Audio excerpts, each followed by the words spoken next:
Shalom Bapak Ibu, saudara-saudaraku yang dikasih Tuhan dimanapun Anda berada pada pagi hari ini. Selamat beribadah. Sebelum kita beribadah, mari kita bersama-sama bersekutu di dalam doa. Bapa, kami bersyukur atas segala berkat-Mu sepanjang minggu ini. Kami bersyukur atas kesehatan dan kekuatan yang Tuhan beri. Kami akan memuji dan menyembah-Mu. Berikanlah kami hati yang baru, hati yang senantiasa bersandar kepada Tuhan. Bapa, urapilah hamba-hamba-Mu yang ambil bagian pada ibadah pagi ini. Mereka yang bermain musik, singer, dan song leader, bahkan hamba-Mu yang menyampaikan kebenaran firman Tuhan. Sehingga pagi ini kami diberikan kekuatan baru dari Tuhan. Dan sepanjang minggu ini, penyertaan Tuhan nyata dalam hidup kami. Dalam nama Bapa, Anak, dan Roh Kudus, dalam nama Tuhan Yesus kami berdoa. Haleluya. Amin.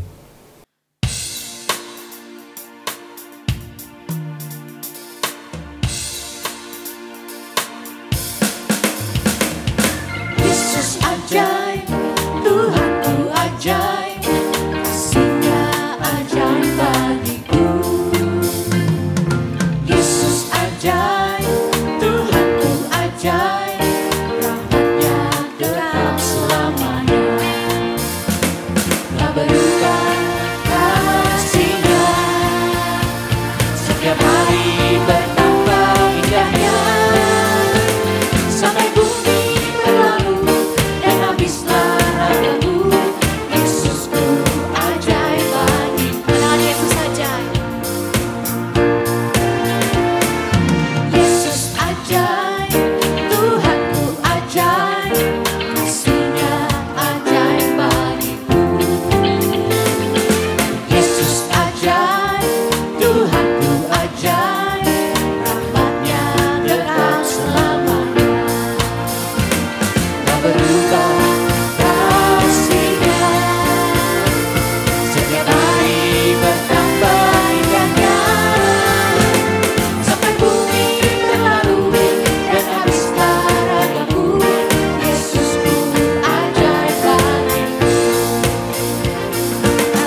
amazing love that welcomes me, the kindness of mercy that bowed with love wholeheartedly, my soul undeserving.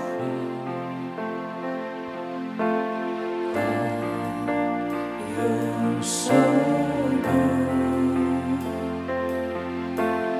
God, you're so good, God, you're so good, you're so good, so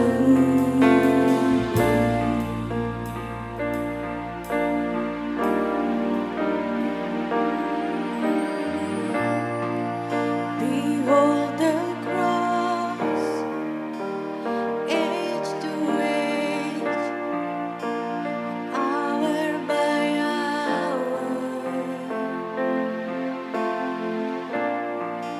The dead are raised, the sinner saved, the work of your power. You're so good,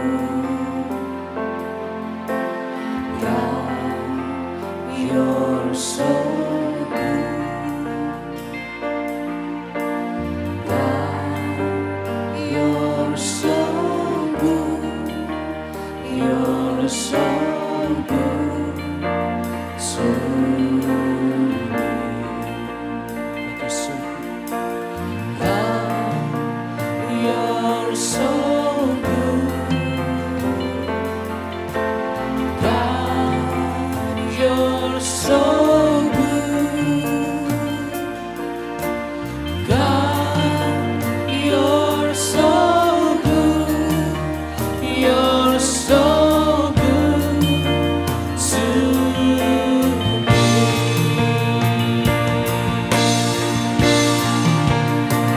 I am blessed, I am called, I am healed, I am whole, I am saved in Jesus' name. Highly favored, anointed, filled with your power for the glory of Jesus' name.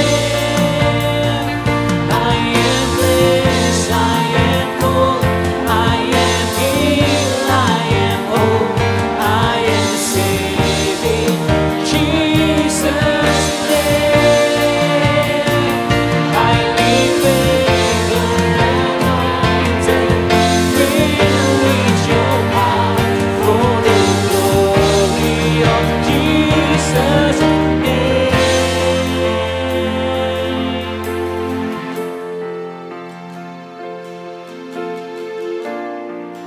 And show this life brings suffering, Lord, I will remember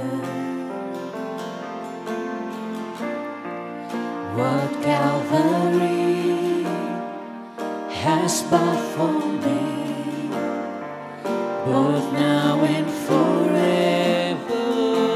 Oh God, God, you're so good. Oh God, you're so good.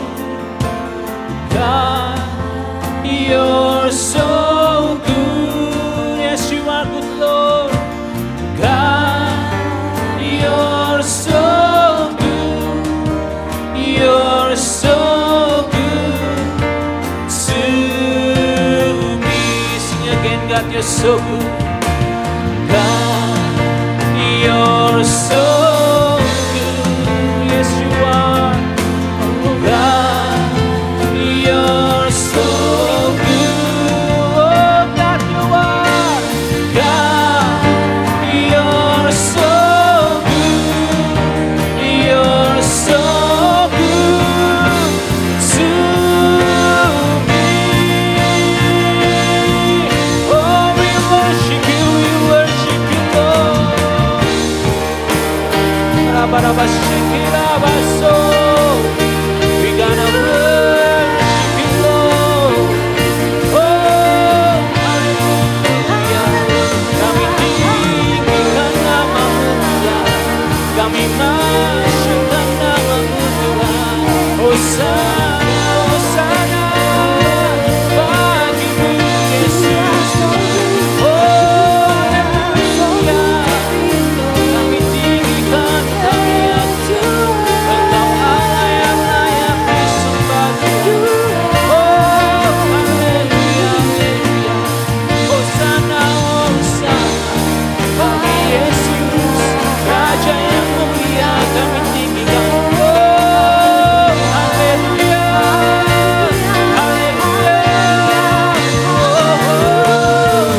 goodness is running after, is running after me. Your goodness is running after, is running after me. With my life laid down, I surrender now. I give you everything. Your goodness is running after, is running after me. Your goodness is running after, is running after me. Your goodness, Lord. Your goodness is running after, is running after me. With my life laid down, I surrender now. I give you everything. Your goodness is running after, is running after me. All my life you have been faithful. All my life you have been faithful. Kau setialah. All my life you have been so, so good. With every breath that I am able, I'm gonna sing of the goodness. Sing on all my life, oh, all my life you have been faithful. All my life, all my life you have been so, so good. With every breath that I am able, I'm gonna sing of the goodness of God. I'm gonna sing of the goodness of God.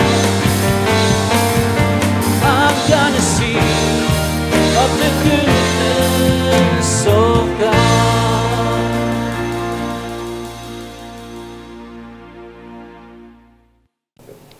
Bapak Ibu saudara-saudaraku yang dikasih Tuhan, kita bersyukur buat kesempatan pagi hari ini, buat ibadah yang memberkati kita. Mari kita membawa persembahan kita pada pagi hari ini. Kita bersama berdoa. Bapa, kami bersyukur atas segala berkat-Mu pagi ini. Dan sebentar kami akan membawa persembahan ke rumah-Mu Tuhan. Berkatilah persembahan kami, baik persembahan mingguan, persembahan persepuluhan, dan persembahan lainnya. Kami percaya apa yang kami bawa boleh diberkati oleh Tuhan dan memberkati banyak orang. Dalam nama Tuhan Yesus kami berdoa. Haleluya. Amin. Bapak, Ibu, Saudara sekalian dapat memberikan persembahan melalui nomor rekening berikut ini.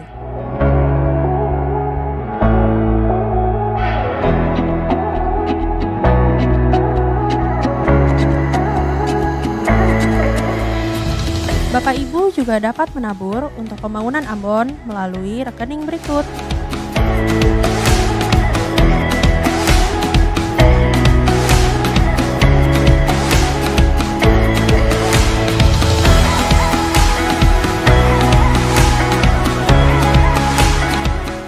Gembala dan seluruh jemaat mengucapkan selamat ulang tahun kepada nama-nama yang tertera di layar.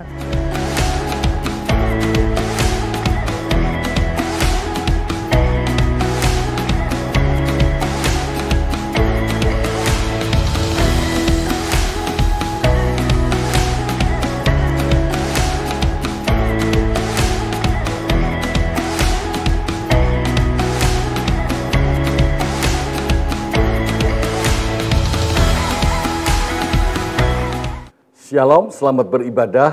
Kita kembali beribadah pada hari ini, puji Tuhan. Kita bersyukur kepada Tuhan, kita sampai pada minggu yang terakhir.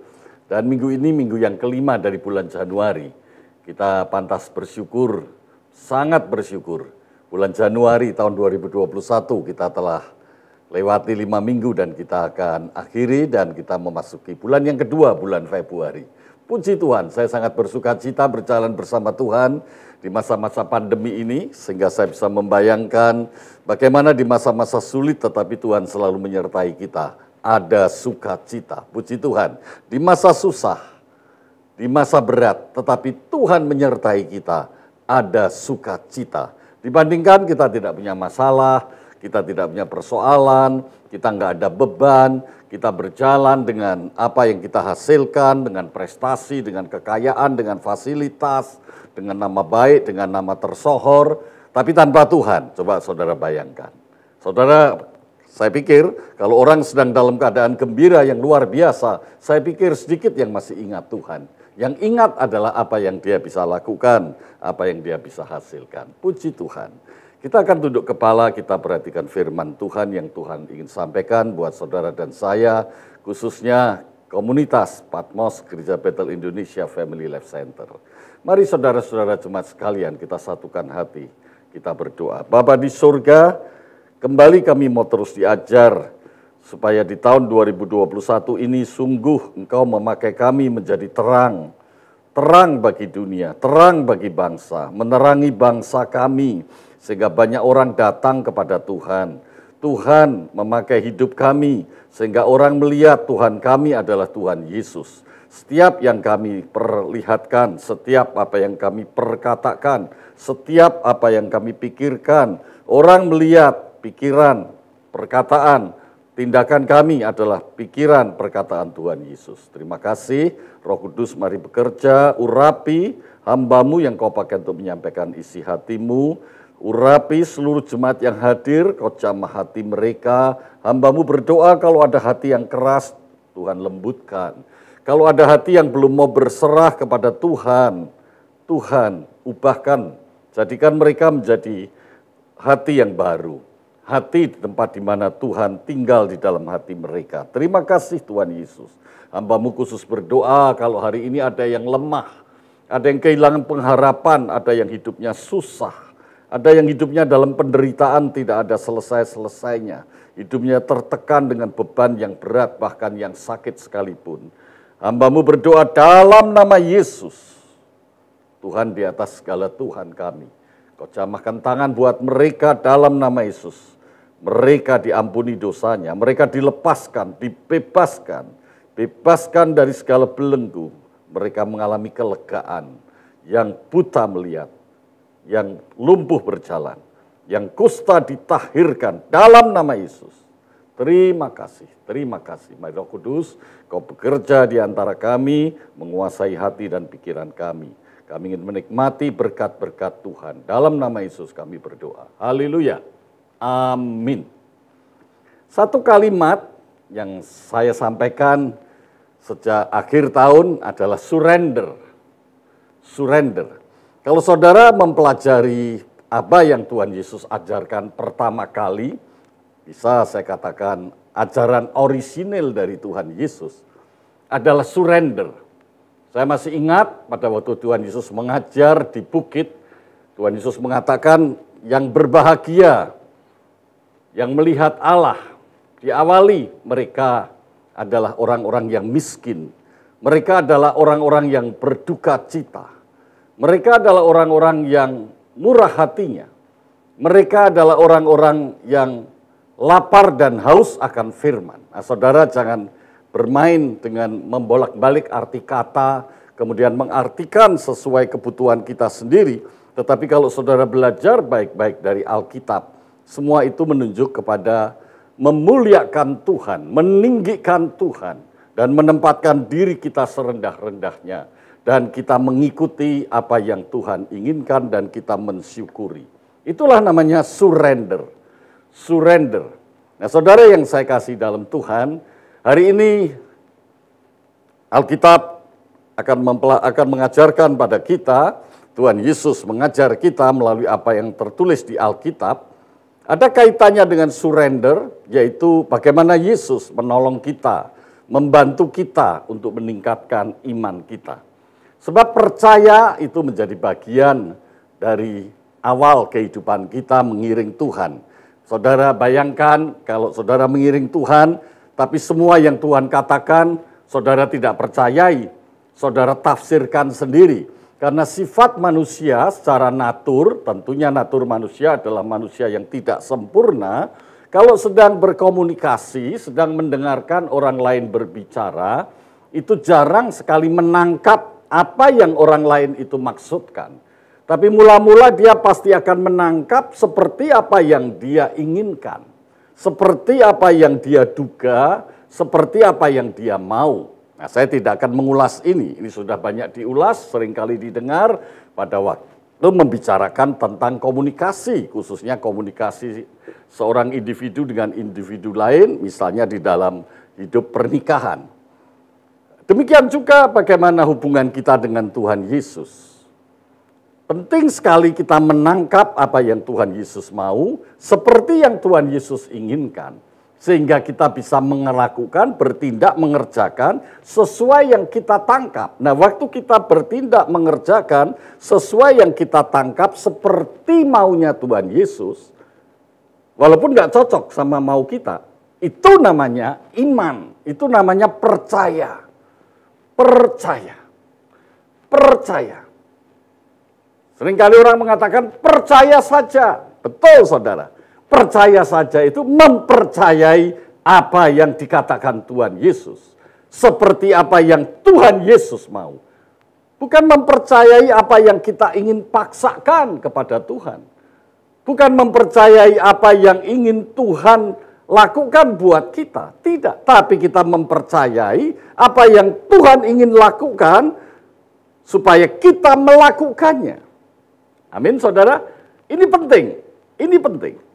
Saya mengamati dari orang-orang yang paling dekat saya. Kalau saya berdiskusi dengan orang-orang yang paling dekat dengan saya, seringkali mereka menceritakan, aku mau gini, aku mau gini, aku mau gini, aku nanti begini. Itu berdoa saja kepada Tuhan, nanti pasti Tuhan bukan jalan. Selintas benar. Hidup mereka bersandar pada Tuhan, mereka punya visi, mereka punya cita-cita. Setelah itu diserahkan dengan tangan Tuhan. Dan Tuhan akan melakukan sesuai dengan visi dan cita-cita kita. Apalagi didukung dengan doa, apalagi didukung dengan puasa. Tapi saya berpikir-pikir apakah selalu demikian? Menurut saya tidak. Kalau apa yang saudara minta, saudara inginkan itu sesuai kehendak Tuhan, terjadilah. Seharusnya kita lebih biasa minta kekuatan dari Tuhan untuk melakukan apa yang Tuhan inginkan. Apa yang Tuhan inginkan harus kita taruh di prioritas pertama. Hidup di dalam Tuhan, menjadi murid Tuhan, adalah melakukan apa yang kita percayai dari Tuhan, apa yang Tuhan mau dari kita, kemudian kita laksanakan. Itu namanya hidupnya utuh. Kita tahu siapa Tuhan dan kita melakukan seperti itu. Sehingga orang lain tahu bahwa Tuhan kita adalah Tuhan Yesus. Itu namanya utuh. Namanya integra. Namanya berkarakter, karakter ilahi. Namanya berkarakter, karakter Yesus. Itu yang namanya berintegritas. Puji Tuhan. Itu yang saya katakan kita harus menjadi terang. Supaya orang-orang dunia yang ada dalam kegelapan, kalau hidup kita seperti yang Tuhan Yesus inginkan, pasti mereka melihat apa yang kita lakukan. Mereka melihat Tuhan Yesus, dan Tuhan Yesus itu adalah terang bagi kehidupan, terang bagi dunia ini. Saudara, di dalam Alkitab ada percakapan antara Tuhan Yesus dan murid-muridnya, ada percakapan antara muridnya dengan Tuhan Yesus tentang iman. Tambahkanlah iman kami. Setiap orang pasti berharap imannya ditambahkan. Saya merenungkan, dan rupanya kalau yang saya dengar dari jemaat yang saya gembalakan dan dari kawan-kawan, seringkali waktu mereka mengatakan mereka ingin supaya iman mereka bertambah. Tetapi mereka sebetulnya masih kurang mengerti sebetulnya yang dimaksud iman itu apa. Dan sampai pernyataan mereka mengatakan iman mereka bertambah. Saudara, bagaimana Yesus membantu meningkatkan iman kita? Mari kita akan pelajari sepanjang ibadah pagi hari ini. Di dalam Lukas 17 ayat yang ke-5 dan ke-6, Tuhan Yesus mengatakan begini. Lalu kata rasul-rasul itu kepada Tuhan, tambahkanlah iman kami. Jawab Tuhan, Kalau sekiranya kamu mempunyai iman sebesar biji sesawi. Sesawi saja, sebesar biji sesawi saja. Kecil saudara, biji sesawi kecil. Kamu dapat berkata kepada pohon ara. Jadi dengan iman kecil, dengan iman sebesar biji sesawi, Tuhan Yesus mengatakan, Tuhan Yesus memerintahkan, berkatalah kepada pohon ara. Berkatalah kepada pohon ara ini, terbantunlah, tercabutlah engkau, dan tertanamlah di dalam laut, dan ia akan taat kepadamu. Pasti murid-murid waktu itu mendengar terheran-heran. Punya iman kecil, sakwil, sakcentil, kecil. Apapun nama kecil menurut bahasa daerah saudara-saudara. Kalau di daerah saya, seuwil, secentil. Saudara mau katakan setitik, apapun. Iman kecil, tetapi Tuhan ngomong, dan kita melakukan, apa yang kita lakukan seperti Tuhan omong, terjadi. Puji Tuhan. Beri tepuk tangan buat Tuhan. Nah saudara, di dalam Roma pasal 10 ayat yang ke-17 di bagian lain, Rasul Paulus memahami tentang iman yang seringkali diajarkan oleh Tuhan Yesus. Jadi Rasul Paulus mengungkapkannya, jadi iman itu timbul dari pendengaran. Dan pendengaran oleh firman. Jadi iman itu ada kaitannya dengan firman, ada kaitannya dengan Yesus. Firman yang didengar oleh kita. Firman yang terhubung oleh kita. Terhubungnya itu lewat pendengaran. Jadi rupanya firman itu, kalau terhubung dengan kita melalui pendengaran, maka kita menjadi beriman. Tentunya pendengaran di sini adalah pendengaran yang dimaksud dengan mendengarkan, bukan sekedar mendengarkan, listening, mendengarkan, mengerti maksudnya Yesus. Seperti yang saya ungkapkan di awal tadi. Yesus ngomong apa? Coba saudara mau mengerti maksudnya Yesus itu apa? Seperti istrimu ngomong apa, suami dengar-dengaran, istrimu maksudnya apa?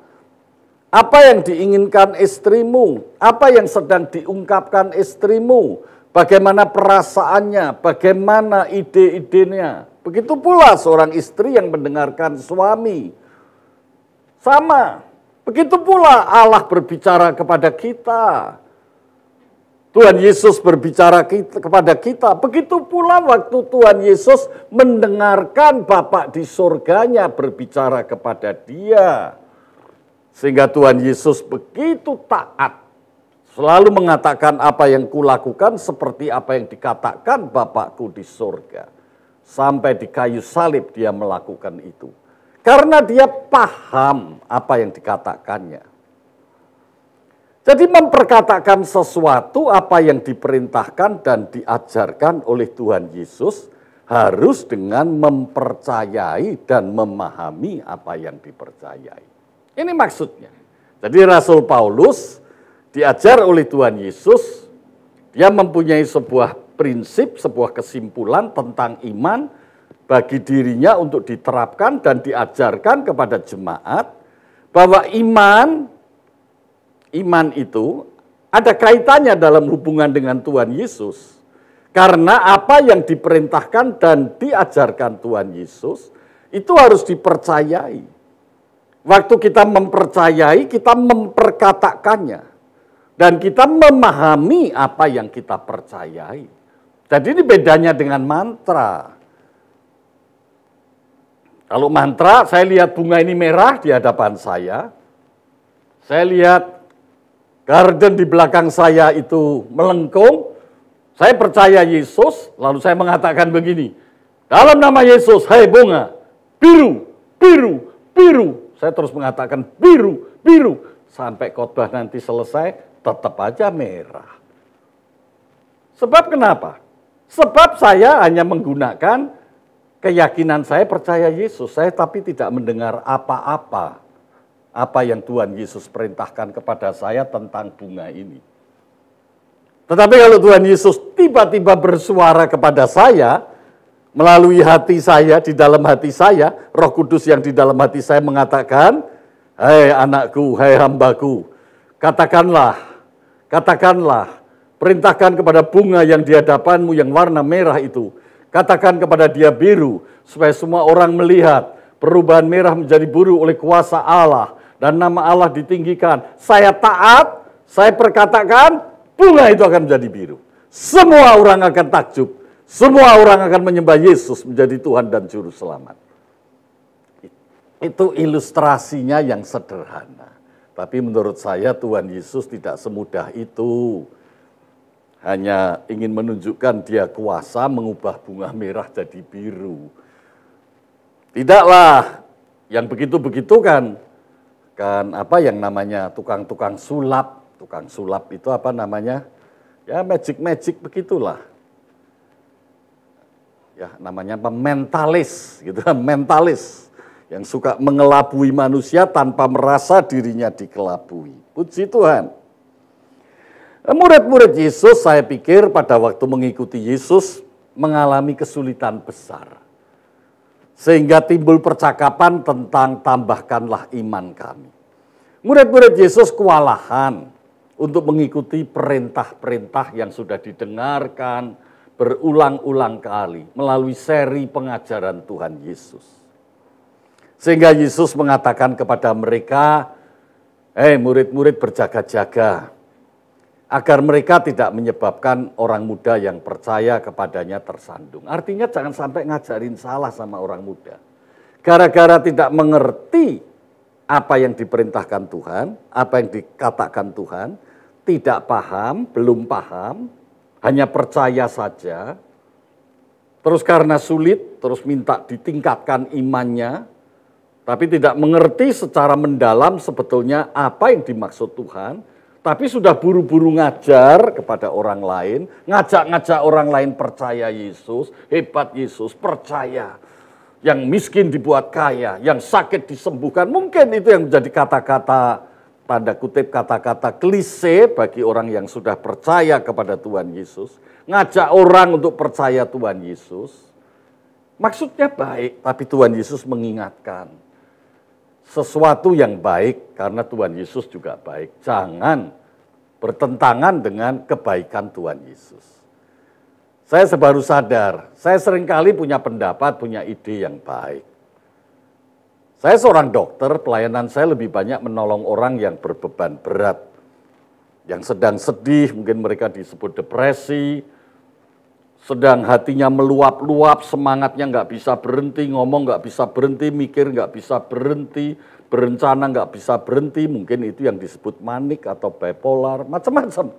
Sampai mereka yang pikirannya sangat kacau, merasa dirinya dikejar-kejar banyak orang, bahkan ada yang merasa dia mendengar suara Tuhan, dirinya sudah berubah menjadi Tuhan Yesus dan sebagainya. Intinya, saya seorang dokter yang berprofesi untuk menolong orang dengan gangguan mental.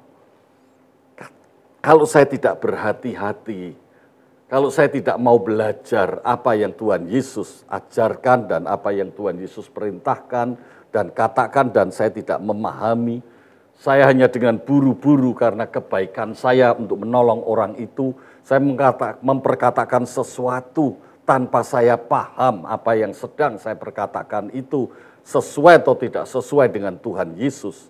Saya jadi ingat ayat ini. Jangan-jangan saya membuat mereka tersandung.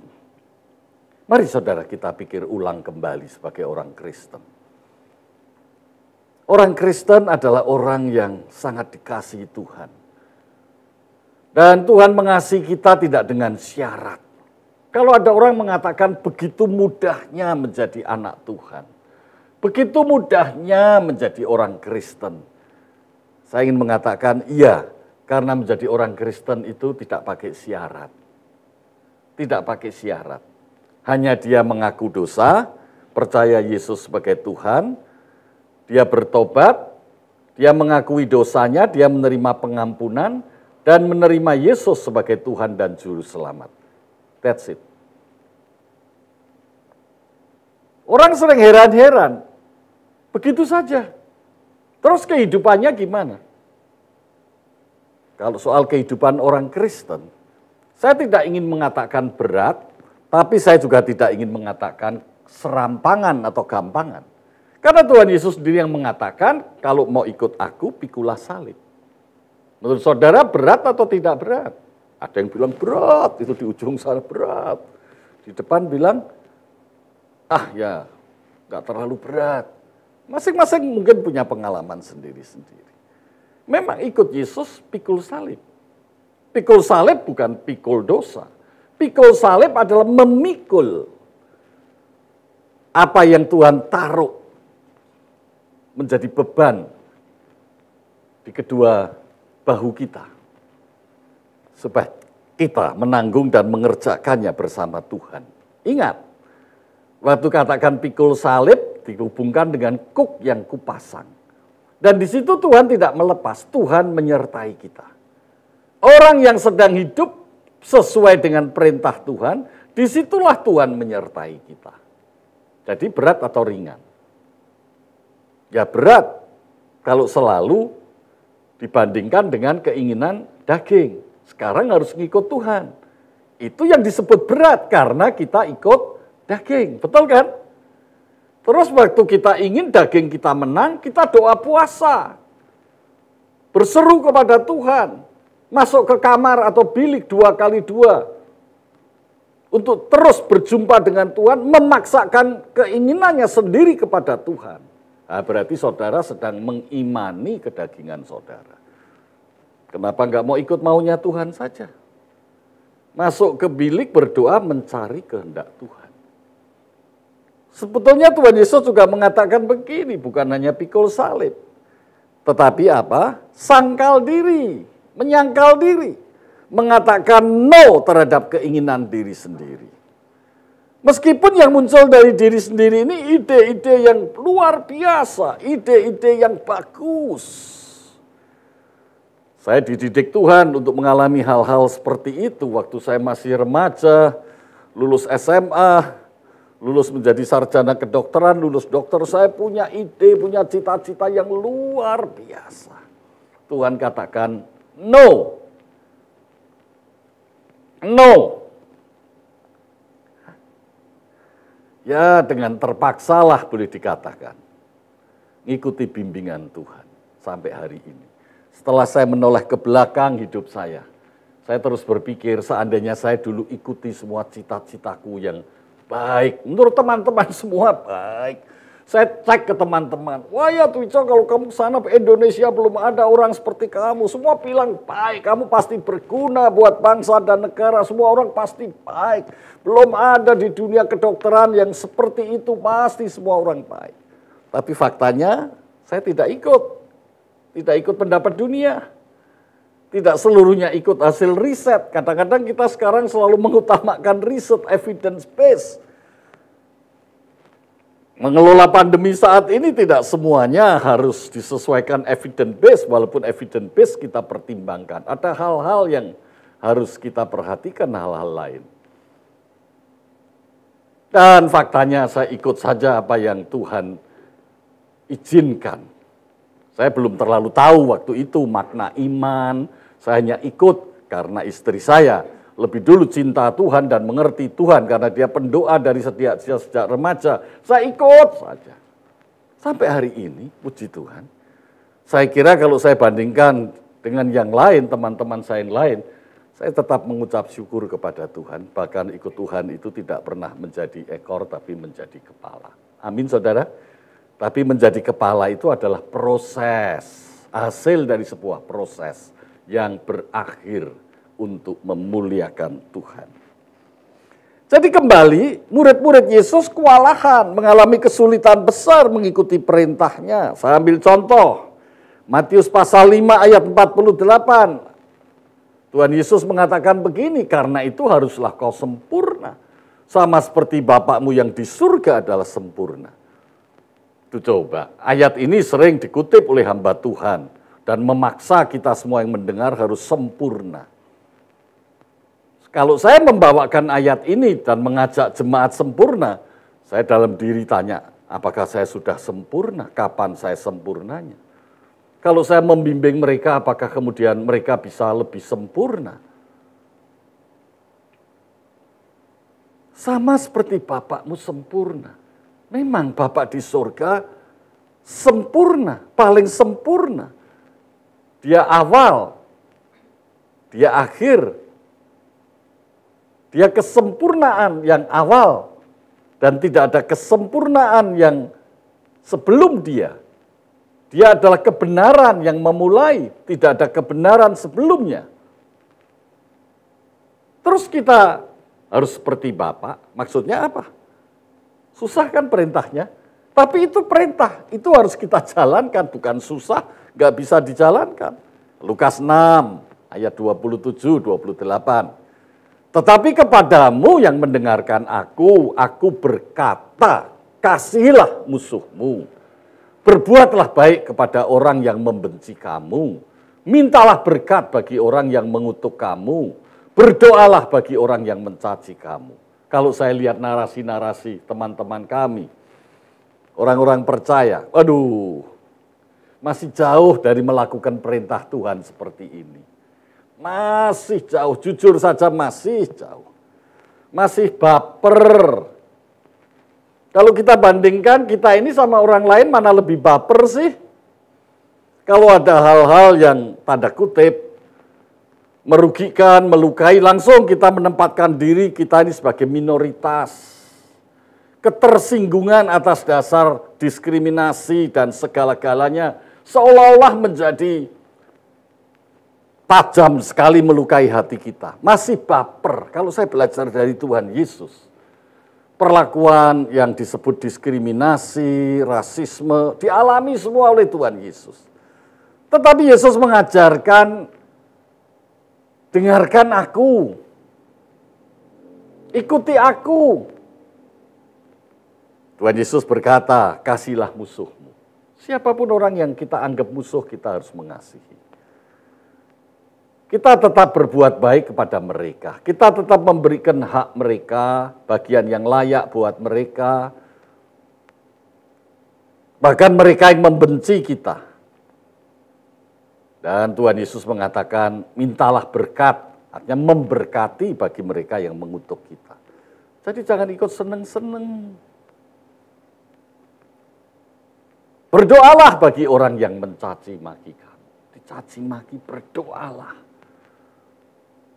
Model-model yang begini ini sudah makin sulit ditemukan di dunia. Boleh kalau nggak bisa dikatakan sudah makin mengalami rudimenter. Istilah kami adalah rudimenter. Makin lama makin mengecil, makin lama makin hilang, makin punah. Yang ada adalah kebenaran-kebenaran sendiri dipaksakan untuk harus dilakukan. Keinginan-keinginan sendiri dipaksakan harus dilakukan. Karena kebenaran itu adalah kebenaran yang dianggap dirinya sendiri yang paling benar. Nah, saya ambil contoh saja dari 2 ayat ini. Saya bayangkan bagaimana murid-murid bisa mengikuti perintah Tuhan.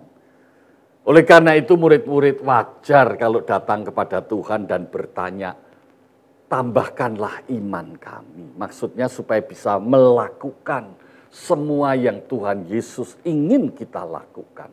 Tambahkanlah iman kami. Saya mau bertanya buat saudara, pada jemaat.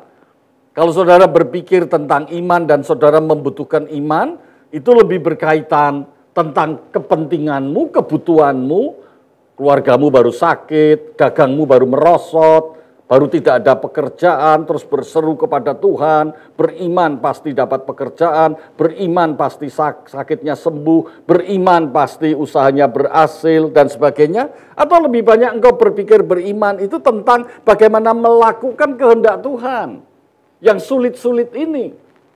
Minta iman supaya kita mampu melakukannya. Saudara pikir lebih banyak, bobotnya lebih banyak mana? Saya tidak akan mengatakan lebih banyak yang ini atau di sini. Kalau saya katakan dengan terus terang, nanti dibilang Bapak Pendeta ini khotbah hanya menghakimi, hanya mengkritik. Sebab itu saya hindari, saya tidak ingin mengatakan. Tapi Roh Kudus menolong saudara.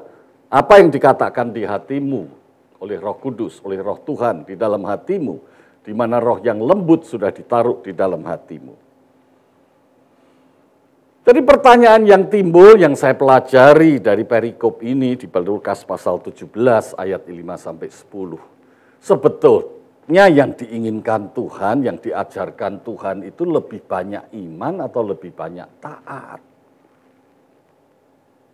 Saudara-saudara, saya ngomong kenceng sedikit ya. Hei, nah itu kenceng sedikit. Hei, lebih banyak iman atau lebih banyak taat? Artinya di sini ada beda. Iman belum tentu taat sama Tuhan. Tapi orang yang taat sama Tuhan hampir dipastikan dasar taatnya itu iman. Taat artinya melakukan apa yang dikehendaki Tuhan. Bukan melakukan sekedar peraturan, melakukan apa yang diajarkan Tuhan. Saya menyimpulkan saja, kalau ditanya lebih iman, kalau pertanyaan ini muncul sebagai ajaran dari Tuhan Yesus yang harus kita renungkan dan kita refleksikan, artinya hasilnya refleksi saya adalah sebuah relasi komunikasi yang erat dengan Tuhan Yesus. Iman, ketaatan itu adalah hasil daripada hubungan kita dengan Tuhan yang sangat erat, intim. Sehingga hubungan yang erat, intim inilah yang meningkatkan kepercayaan kita pada Tuhan, meningkatkan iman kita kepada Tuhan, meningkatkan ketaatan kita pada Tuhan. Tanpa saudara mempunyai relasi komunikasi yang intim, yang erat dengan Tuhan, saudara hampir pasti salah. Mana iman, mana taat. Saudara beriman itu dikatakan taat. Padahal yang saudara imani iman kedagingan. Tuhan tidak suruh saudara begitu, saudara lakukan karena sesuai dengan keinginan saudara. Iman itu tidak diukur dari jumlahnya, dari besarannya, dari kehebohannya yang nampak secara kasat mata. Iman tidak diukur dari itu. Jadi memang ada joke kan. Kalau pendeta bajunya nggak bagus, dibilang itu pendeta kurang beriman, kelambine elek, bajunya jelek. Tapi kalau pendeta bajunya bagus, mewah misalnya, bermerek, dibilang pendeta itu boros, banyak ngambilin uangnya istrinya. Karena istrinya nyimpen uang gereja, maksud saya begitu. Kan kasihan sekali, itu kan joke-joke itu timbul sebetulnya menunjukkan bahwa di gereja itu banyak pengajaran-pengajaran yang masih harus ditingkatkan untuk mendewasakan jemaat.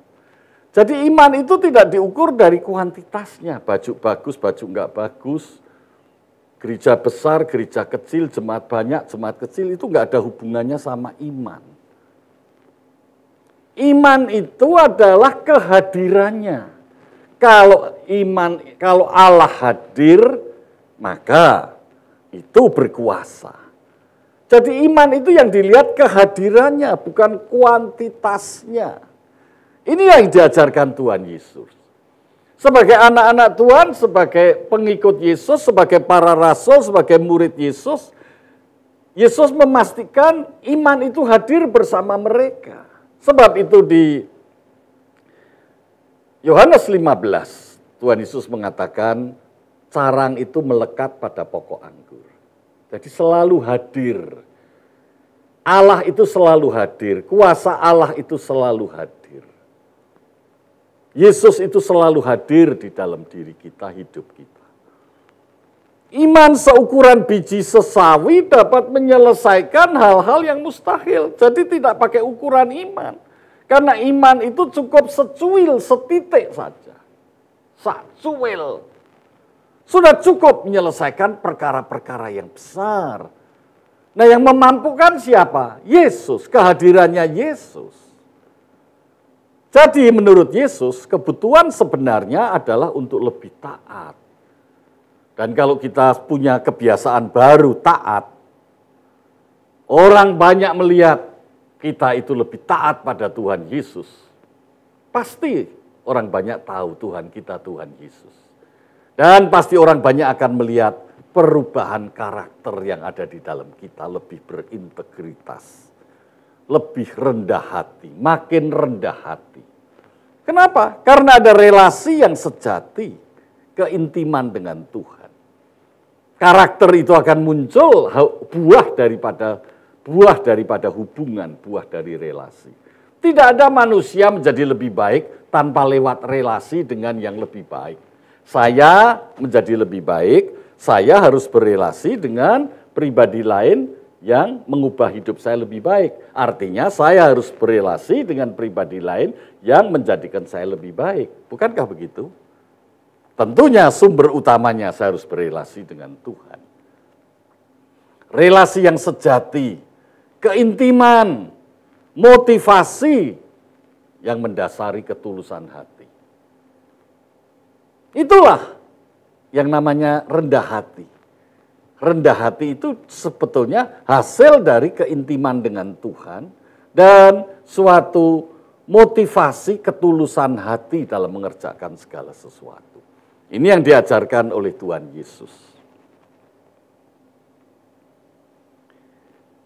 Jadi kalau kita ingin meningkat iman kita, oleh karena itu kita harus lebih lagi dan lebih lagi meningkatkan kedekatan kita dengan Tuhan, ketaatan kita dengan Tuhan, keberserahan kita dengan Tuhan.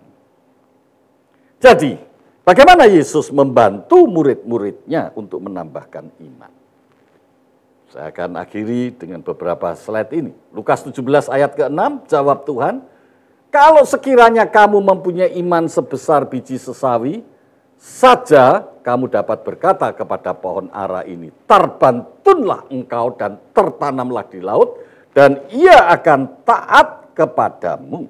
Jadi, yang pertama, hal yang terpenting atau krusial untuk dalam mencapai hal-hal besar, dalam memajukan kerajaan Allah, bukanlah kuantitas iman, kurang beriman, tambah, bukan, tapi hadirnya kuasa Allah. Haleluya. Iman yang kecil itu memantik kuasa Allah yang dahsyat. Yang dahsyat hanya kuasa Allah. Saudara sekalian, tidak ada yang dahsyat. Jangan lagi berkata-kata, yes, yes, yes, dahsyat, dahsyat, dahsyat. Yang dahsyat hanya kuasa Allah. Tuhan Yesus mengalihkan perhatian dari kuantitas iman ke objek iman. Tahu saudara? Tuhan Yesus tidak merongrong kita supaya iman kita bertambah. Tuhan Yesus mengajak kita untuk fokus pada perintah Tuhan. Tuhan yang memindahkan pohon ara, bukan kita. Dan proses pemindahan pohon ara itu tidak tergantung secara langsung kepada kuantitas atau besarnya iman kita. Tetapi ketaatan kita. Tetapi pada kekuatan, kebijaksanaan, dan cinta Tuhan itu sendiri kepada kita. Itu yang pertama. Yang kedua, Tuhan Yesus membantu mereka bertumbuh dengan memberitahu bahwa mereka ketika taat, ketika perintah-perintah itu mereka lakukan semua dengan taat, mereka harus terus bergantung secara radikal kepada Tuhan. Artinya bergantung kepada kasih karunia Tuhan. Jadi ada dua, bukan? Yang pertama, beriman. Beriman.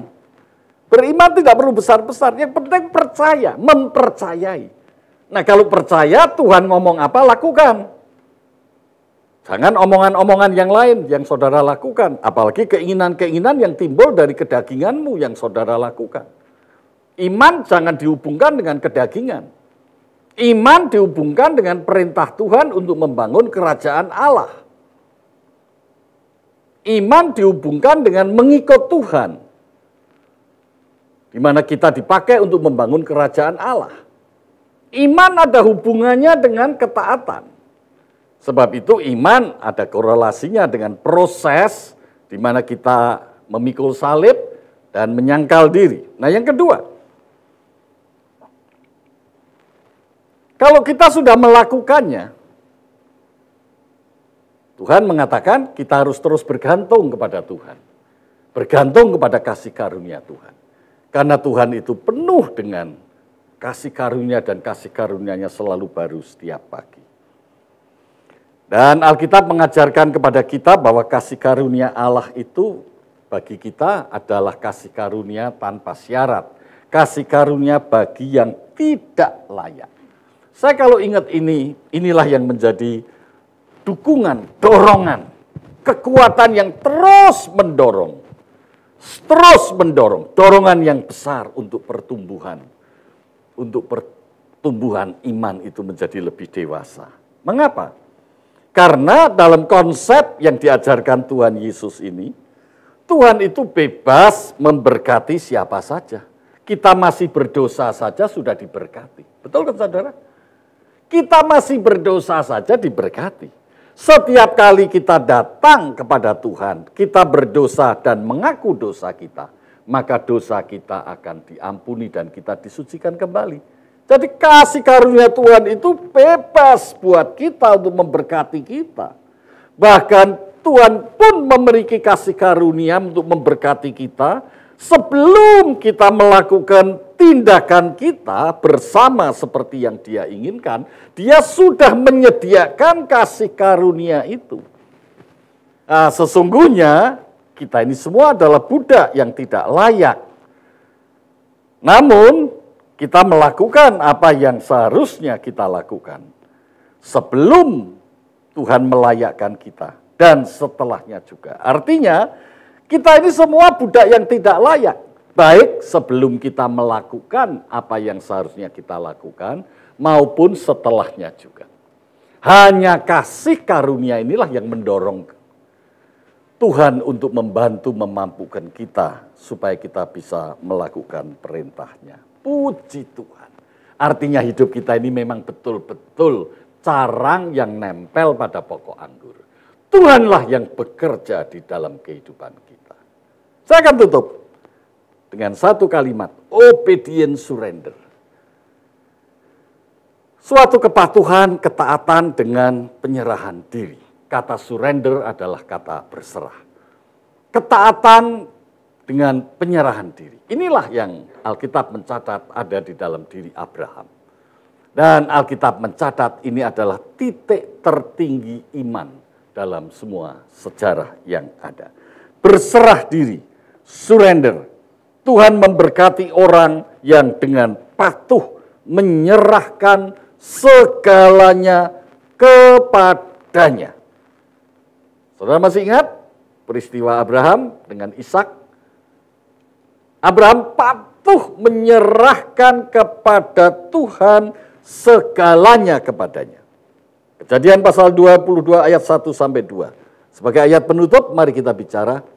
Mari kita bersama-sama membacanya. Setelah semuanya itu Allah mencoba Abraham, Ia berfirman kepadanya, Abraham, lalu sahutnya, ya Tuhan, firman-Nya, ambillah anakmu yang tunggal itu, yang engkau kasihi, yakni Ishak, pergilah ke tanah Moria dan persembahkanlah dia di sana sebagai korban bakaran pada salah satu gunung yang akan kukatakan kepadamu. Puji Tuhan, haleluya, haleluya.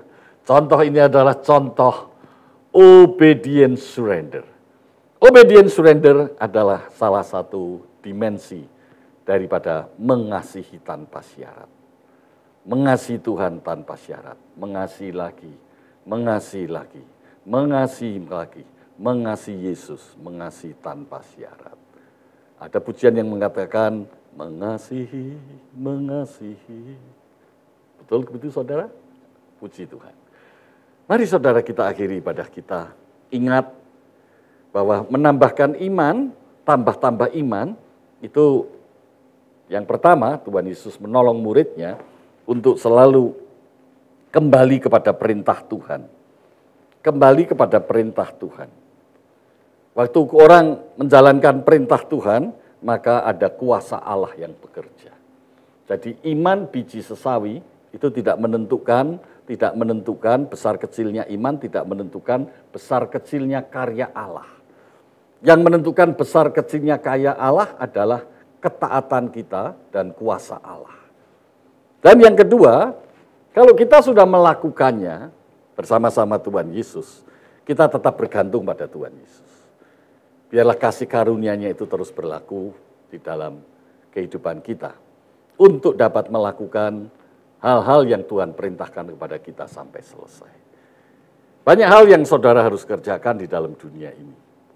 Dimulai saudara lahir sampai kelak diakhiri saudara dikuburkan dan di liang kubur. Pastikanlah sepanjang hidup dan waktu yang Tuhan sediakan, jadilah engkau menjadi murid-murid Yesus. Yang Tuhan akan pakai untuk memberitakan seluruh kabar baik sampai ke ujung bumi. Itu adalah murid-murid Yesus. Dan untuk menjadi murid Yesus, pertama kali, jadikanlah pusat rumah keluargamu, rumah tanggamu maksud saya, keluargamu, menjadi pusat pemuridan. Dan gereja memberi dukungan kepada keluarga untuk memperlengkapi keluarga, untuk menjadi bagian daripada tubuh Kristus, untuk berfungsi dan peran membangun tubuh Kristus, diperlengkapi untuk diutus ke tengah-tengah dunia ini, sehingga seluruh bumi penuh kemuliaan Tuhan. Dan seluruh lutut bertelut, seluruh hati percaya, lidah mengaku Yesus adalah Tuhan dan kita menjadi penyembah Tuhan. Puji Tuhan. Mari kita duduk kepala dan kita berdoa. Tuhan Yesus, terima kasih di awal tahun, di minggu terakhir ini, di minggu bulan pertama, Tuhan ajar kami, perjelas kami bagaimana kita menjadi terang di dunia ini. Bahwa terang itu menerangi kegelapan. Kalau menjadi terang, hidup kami berbeda, sangat berbeda dengan kegelapan. Karena itu kami bersyukur Tuhan ajarkan kami bagaimana Tuhan menambahkan iman kami. Bagaimana surrender, obedient surrender, ketaatan dengan penyerahan total kepada Tuhan. Menjadi titik awal dari pertumbuhan iman kami. Dari cara kami bergantung kepada Tuhan. Bagaimana kami mempercayai Tuhan. Dan memahami apa yang Tuhan katakan, apa yang Tuhan perintahkan kepada kami.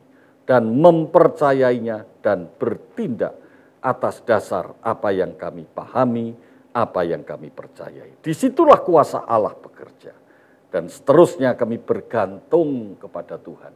Untuk menikmati kasih karunia yang Tuhan sediakan buat kami yang selalu taat. Dan mempercayai apa yang Tuhan perintahkan kepada kami.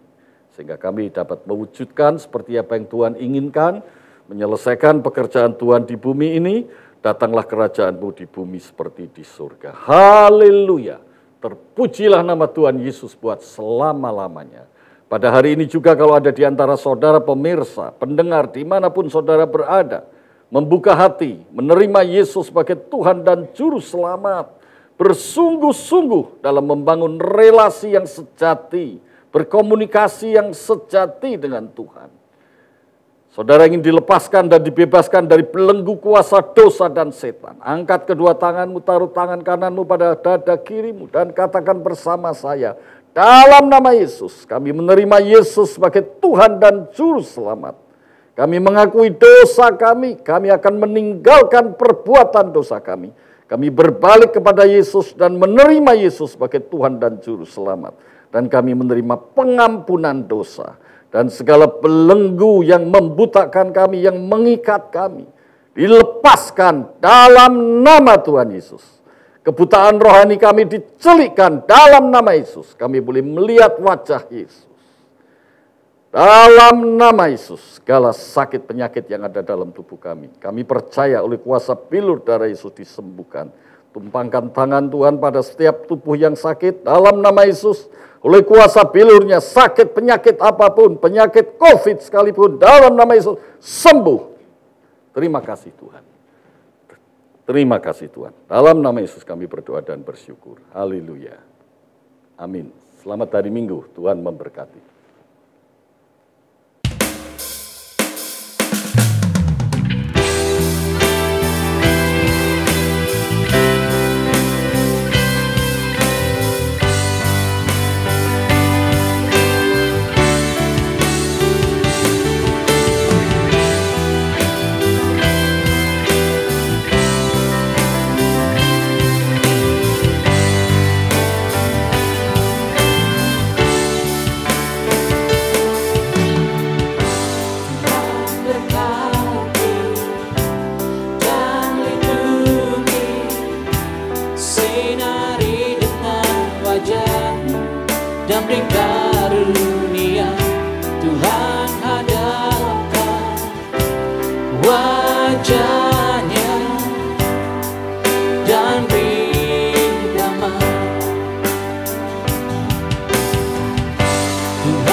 Saudara, mari kita akhiri ibadah pada hari ini. Puji Tuhan, kita bersyukur kepada Tuhan. Mari jemaat yang saya kasih di dalam Tuhan, saya undang bangkit berdiri. Puji Tuhan. Tuhan Yesus, terima kasih kami boleh mengakhiri ibadah pada hari ini. Oleh kebaikan Tuhan, kami boleh menerima segala yang terbaik dari Tuhan Yesus, tambah-tambahkan hikmat yang dari atas dalam hidup kami, supaya hidup kami tidak terseret, tidak terpengaruh oleh hikmat-hikmat yang lain yang bukan berasal dari Tuhan. Sehingga Tuhan boleh leluasa menjadikan hidup kami menjadi terang yang bersinar, bercahaya di tengah kegelapan, di tengah dunia ini. Terima kasih Tuhan Yesus, kami bersyukur untuk ibadah hari ini di dalam nama Tuhan Yesus Kristus. Dan sekarang saudara-saudaraku yang kekasih, angkat kedua tanganmu dan bukalah hatimu. Dan terimalah rahmat dan berkat Allah yang melimpah yang berasal dari surga. Tuhan Yesuslah yang memberkati ibu bapa saudara-saudari sekalian. Saudara-saudara yang dikasihi Tuhan, Tuhan Yesuslah yang menjadi sumber berkat bagi kita sekalian. Tuhan Yesus menghadapkan wajahnya kepada kita dan memberikan kasih karunia-Nya. Tuhan Yesus menyinari kita dengan wajahnya dan memberikan damai sejahtera-Nya. Dan sekarang penuhlah damai sejahtera di dalam hatimu, di tengah-tengah keluargamu, seisi rumahmu. Bahkan engkau membawa damai sejahtera kemanapun engkau melangkah dan pergi, bahkan sampai ke ujung bumi. Damai sejahtera Allah dan terang itu menerangi segenap penjuru bumi ini. Dan sekarang terimalah rahmat dan berkat Allah yang melimpah, kasih anugerah Tuhan Yesus Kristus, kuasa, pimpinan, persekutuan, dan penghiburan Roh Kudus menyertai saudara-saudaraku sekalian, mulai hari ini sampai selama-lamanya. Haleluya. Semua yang diberkati dalam nama Yesus, mari kita bersama-sama mengatakan amin.